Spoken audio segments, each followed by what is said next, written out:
Et shalom, shalom. Alors tout d'abord, j'aimerais rendre gloire et hommage à Yahweh, Bahashem, Yahushai, Bahashem, Roha Kodash, Yahweh, le nom du Père le Tout-Puissant, dont le monde l'appelle Dieu, mais son nom c'est Yahweh, qui veut dire il est, il existe, Bahashem, qui veut dire au nom, Yahushai, qui est son fils, dont le monde appelle ignoramment Jésus-Christ, mais son fils c'est Yahushai, Mashiach, Bahashem, Roha Kodash, qui est le Saint-Esprit. Shalom aux élus et tout bonheur et respect aux apôtres, aux aînés de Great Millstone, car c'est eux qui m'ont appris cette vérité. Ici frère Amos du Great Millstone de Montréal, et à vous seulement je dis shalom. Alors j'aimerais aller dans... Ça c'est... J'ai pris le clip du film Terminator à cause que ça représente tellement comment les États-Unis vont être détruits. Right? Les États-Unis qui s'apprêtent à être détruits complètement, right? Ravagés par la destruction que Yahweh Shimashah va amener, right? Principalement par les missiles nucléaires. Il va utiliser le feu. Right? Et dans ce... Je vais lire un precept, puis après ça, je vais jouer le clip, mais je ne mettrai pas de son, right? Pour les questions de droit d'auteur. Right? Donc à Joël 2 et 3, il est écrit « Un feu devant lui et derrière lui, une flamme brûle. Avant sa venue, le pays est comme le jardin d'Éden, et après lui, c'est un désert ravagé. Oui, et rien ne lui échappera. C'est laquelle. Alors, il n'y a rien qui va faire en sorte que les États-Unis ne vont pas être détruits. Right? Tous ceux qui ne sont pas des élus aux États-Unis vont être brûlés, vivants. Right? Principalement les Édomites, les autres nations, les 2 tiers de notre nation. Right? Si tu n'es pas un élu, et tu demeures aux États-Unis, tu vas être complètement brûlé, ravagé, détruit. Right? Les élus vont être sauvés à la dernière seconde par Yahweh Shimashai. Mais tout le monde qui n'est pas un élu va être brûlé. Right? Alors, dans cette scène-là, on voit parfaitement le précepte de Joël 2 et 3. Right? Tout allait bien, tout était beau. Right? Avant que les missiles atterrissent. Et après que les missiles atterrissent, destruction totale. Right? Alors, on regarde. Joël 2 et 3, un feu dévorant devant lui et derrière lui une flamme brûlant, et sa venue le pays est comme le jardin d'Éden. Alors vous voyez qu'elle regarde paisiblement, tout est posé. Right? Ça c'est avant que la destruction, right, arrive. Right? C'est comme un jardin d'Éden, tout est beau. Right? On la voit relaxer. C'est comme ça le monde va voir que tout était beau. Right? Right? Et après lui, c'est un désert ravagé. Donc là, elle va au parc, elle regarde, mais elle a une sensation. Right? C'est un peu ça, c'est un film, parce que quand même, il va y avoir des avertissements. On va attendre des trompettes qui vont des avertissements que les missiles vont atterrir. Right? Mais là, c'est juste pour relier ça avec la prophétie dans Joël 2 et 3. Tout est beau, elle joue avec son enfant. Ça, c'est avant que les bombes atterrissent. Right?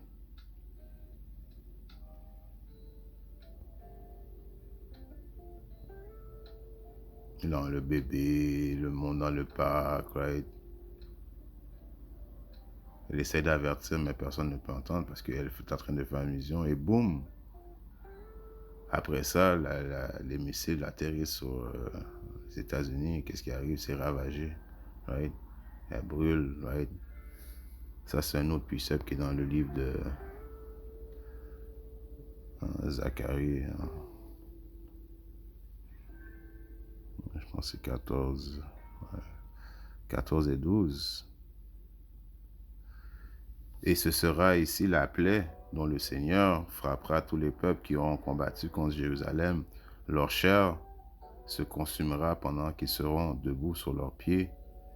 Leurs yeux se fondront dans leur orbite et leur langue se fondra dans leur bouche. On peut voir que c'est exactement ce qui arrive, right? On a vu qu'elle est en train de brûler vivante, right? Ça, c'est le monde c'est comme ça qu'ils vont périr aux États-Unis, right? Yahba Shimashai va pas leur donner aucune chance, right?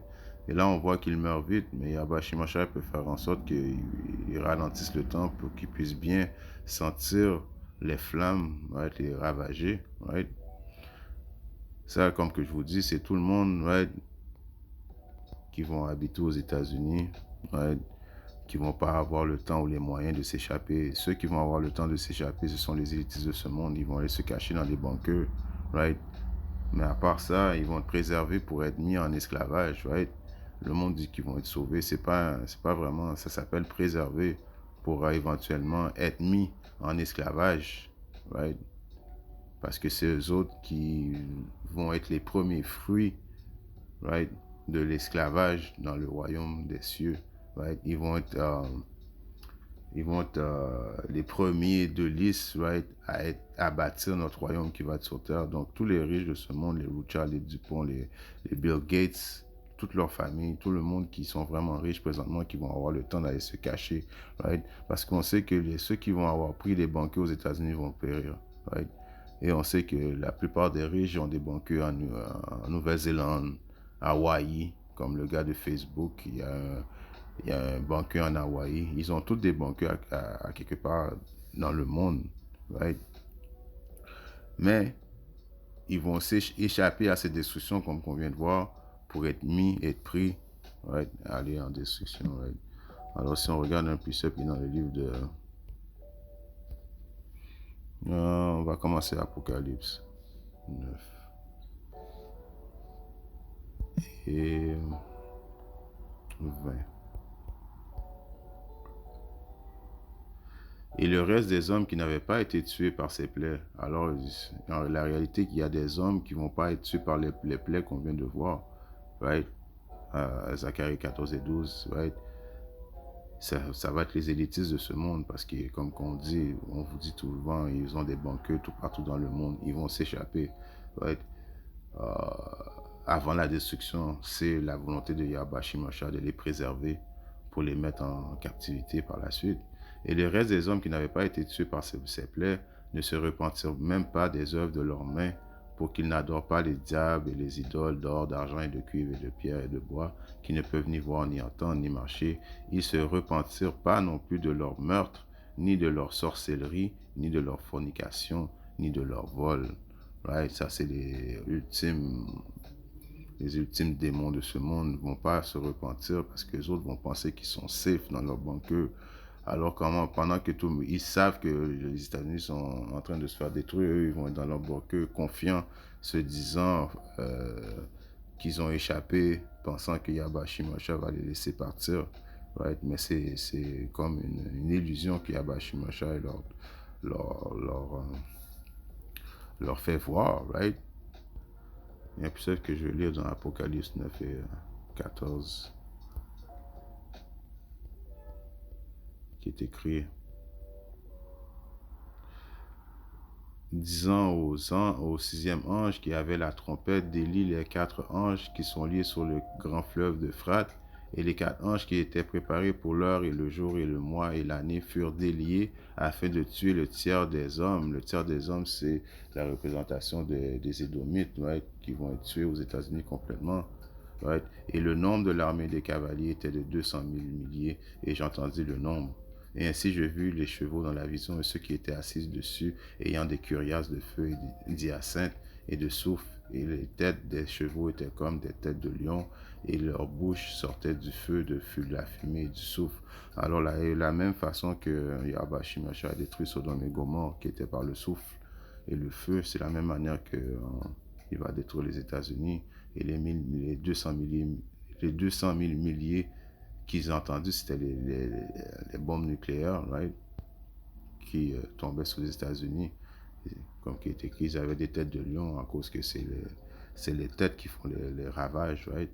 Alors, malgré que ça a tombé sur les États-Unis, ces diables-là, right, les élitistes de ce monde, pensent qu'ils sont safe dans leur bunker, right? À cause des autres, ils s'imaginent qu'il va y avoir une destruction et puis qu'ils vont renaître, qu'ils vont rebâtir, right?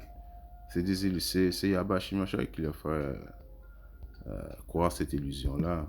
Parce qu'en réalité, ils sont juste préservés pour être mis en esclavage, right? On regarde un précepte qui est dans le livre de...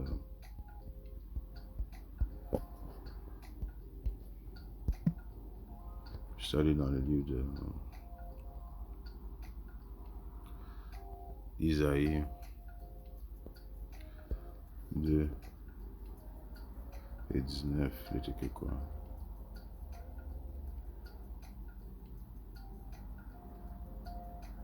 Et l'on entrera dans les cavernes des rocs et dans les trous de la terre par crainte du Seigneur et de la gloire de sa majesté quand il se lèvera pour secouer terriblement la terre. Right? Alors, c'est déjà calculé par Yahweh Shimashai qui vont rentrer dans des cavernes qui sont la représentation des banqueurs. Right? Il y en a même qui vont aller hors orbite se cacher. Il y en a qui vont aller se cacher dans l'eau. Right? Ils vont se cacher comme des lâches, right? Pensant qu'ils vont échapper, right? À la destruction de Yahweh Shimashai. Right? C'est chose qui est faux. Right? Parce que quand la Nouvelle Jérusalem va descendre, la Nouvelle Jérusalem, ça va être quoi? Ça va être les 144 000, right? Vont descendre avec des pouvoirs spirituels, right? Ils vont descendre comme des chasseurs. On va les poursuivre, right? On va savoir où ils sont cachés. On va avoir des pouvoirs spirituels. Rien va pouvoir nous échapper, right? Alors, Apocalypse 6 et 16, il était que quoi? Et il disait aux montagnes et aux rocs, tombez sur nous et cachez-nous de devant la face de celui qui est assis sur le trône et devant la colère de l'agneau. Right? Alors ça va être quand que on va redescendre. Là, ils vont réaliser qu'on va venir les chasser. Ils vont dire aux montagnes et aux rocs, right, tomber sur nous, right, et on essaie d'échapper à la colère de l'agneau, right, qui est Yahweh qui va être très fâché, car le grand jour de sa colère est venu et qui pourra subsister.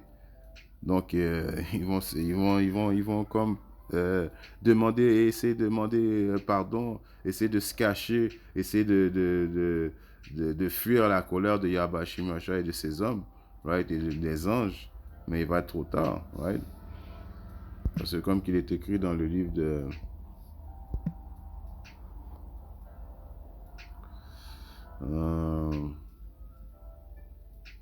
Amos, right? 9 et 2. Quand bien même qu'il creuserait jusqu'en enfer, ma main les enlèvera de là. Quand bien même qu'il monterait au ciel, de là je les ferai descendre. Et quand bien même ils se cacheraient au sommet du Carmel, je les y chercherai et je les prendrai de là. Et quand bien même ils seraient cachés à ma vue dans le fond de la mer, de là je commanderai au serpent et il le mordra. Et quand bien même ils iraient en captivité devant leurs ennemis, de là je commanderai à l'épée et elle les tuera, et je mettrai mes yeux sur eux pour leur faire du mal et non pas du bien. Et le Seigneur Dieu des armées est celui qui touche le pays et qu'il fondera, et tous ceux qui y demeurent mèneront deuil. Il s'élèvera tout entier comme par un débordement, et il sera submergé comme par le débordement d'Égypte. Right? Alors, quand même qui aille se cacher, right?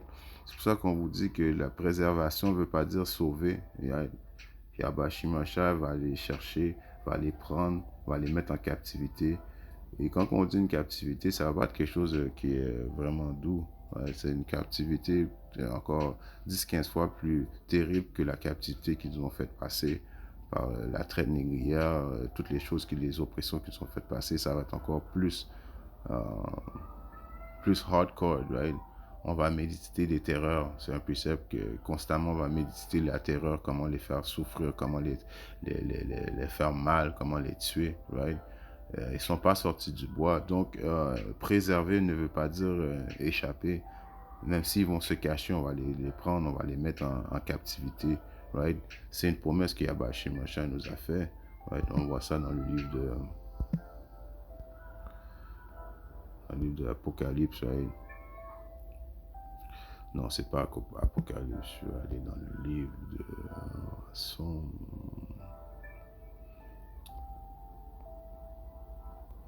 Somme 149.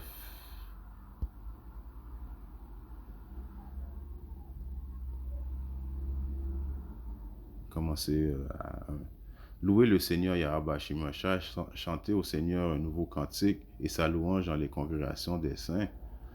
qu'Israël se réjouisse en celui qui l'a fait, que les enfants de Zion, qui sont les Israélites, s'égaillent en leur roi, right? Qu'on célèbre notre roi, qu'on lui rend gloire, qu'il loue son nom avec des danses, son nom, une chose encore, un nom qui est important, le nom.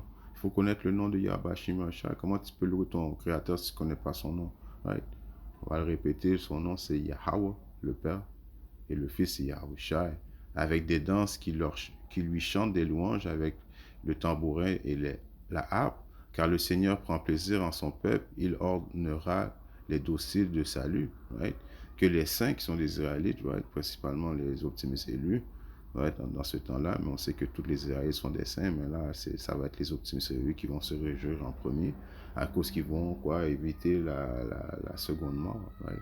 La destruction, ils vont être préservés, justement. De la même façon que Yahweh Shimashai préserve l'impie pour le mettre en captivité, c'est la même manière qu'il préserve les saints pour justement être glorifiés, right, avec son Fils. Right? Ceux qui vont persévérer jusqu'à la fin, ceux qui vont avoir mis leur confiance en lui vont être préservés. Right?